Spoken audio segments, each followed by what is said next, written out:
So have you ever sat down to pray and realized that you didn't really know what to say? You believe in God.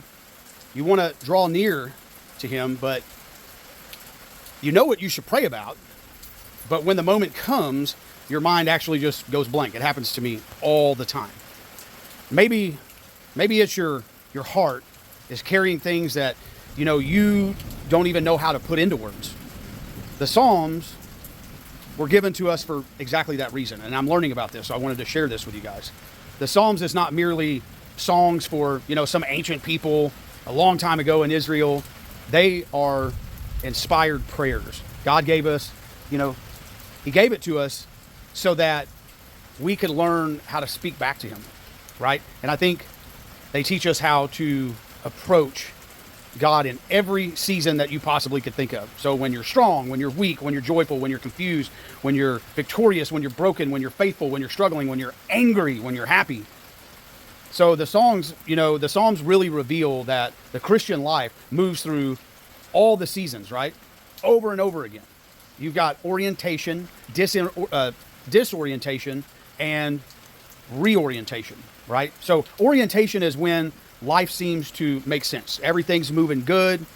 God feels near.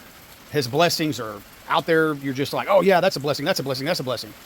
Disorientation is when life becomes painful, confusing, difficult.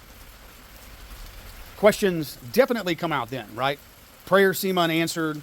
The ground beneath you feels like it's constantly shaking and moving. You can't get your footing. I feel like even honestly at this point, I'm experiencing some of that.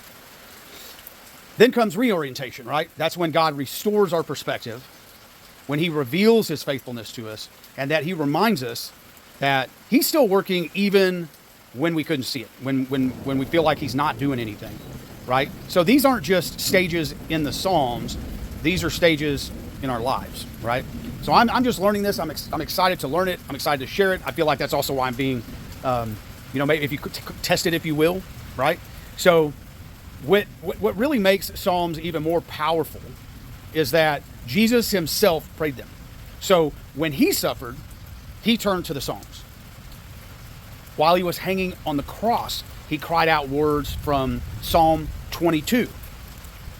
When he experienced rejection, when he experienced betrayal, when he experienced sorrow, when he experienced suffering, he found a language in the Psalms to bring what he felt in his heart to the Father, right?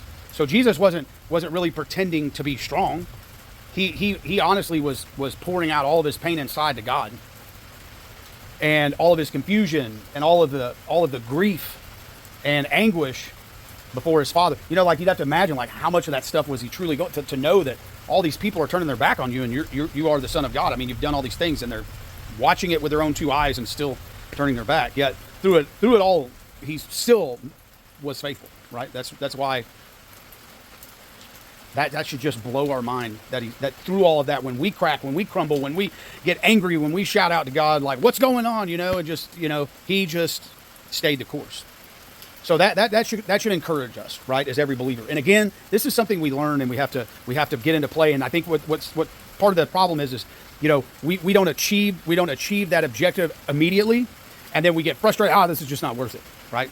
And again, I'm going through these struggles. I've got a lot on my plate. I'm not going to get into it personal wise, but I have a lot on my plate, and a lot of things are not lining up and going. And then some things are lining up, and then it's like I get that hope when things start coming into play, and I'm like, oh, all right, God's got me. And then all of a sudden, boom, 3 things go wrong, and I go back into panic mode. It's difficult, especially when you're learning, like I am, right? But you got to keep your eye on God, right? So that should encourage us. God never asked us to hide our struggle from him. The Psalms show us that, the prayer is not about pretending that everything's cool, right? It's about bringing everything to God. The hurt, the disappointment, the anger, the grief, all of it. And you got to bring it all before him. And the Psalms teaches us that the honest prayer is not weakness. Honest prayer is faith. It's not weakness. And people look at that, well, I got to come to God. I got to be polished. I got to make sure I say the right thing. We hear some people pray and we're like, woo, man, they sound good. Boy, I sound like a goofball when I pray, But as we pray the Psalms, they begin to shape our hearts, right? So they teach us how to think. They teach us how to trust. They teach us how to hope. and how to love. And they also help us really locate ourselves within God's storyline, right? Of redemption. I mean, when you go through, you're like, oh, that's me. That's me. All those years ago, that's me. They're talking about me, right? That is how you feel. But instead of being controlled by our emotions and our circumstances, we bring these things to God and we seek the truth. And the words of the Psalms become our words, and the prayers become our prayers. I just started this the other night, and I just realized I missed last night, but it's reading a psalm without the S, and you read it, and then you plug in your things that are going on with your life into that section, what fits in there. So no matter where you're at today, on the the top of the mountain or in the valley, the Psalms has a prayer for you. Now I can't tell you where it's at. You just have to get in there and read them, right?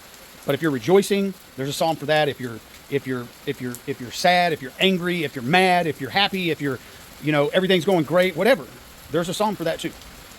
So through every season, Psalms brings our heart back to the Father, right? And you'll read some and you're like, whoa, they were praying this to God, and they were being honest, and they were being upfront. So don't just read the Psalms. I mean, go through and read it.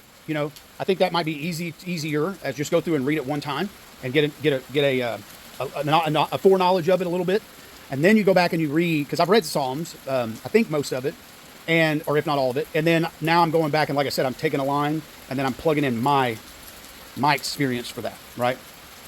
So let them become your language. Let them become you pouring your heart out before God, because through the Psalms, God is not only teaching us how to pray, He's actually teaching us how to walk with Him through all of these seasons, which I'm really needing to learn. How to really walk with God when it's tough, because we can all walk with Him when everything is going amazing, but it's more of a challenge when things aren't going the way you want. So,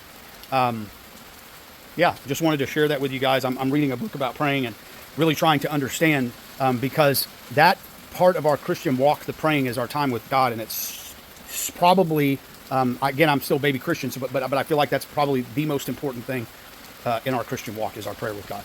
So, and I'm terrible at it, so I'm learning how to get better. So, just wanted to share that with you. Hope you all have a blessed day, and look forward to keep talking about this, for sure.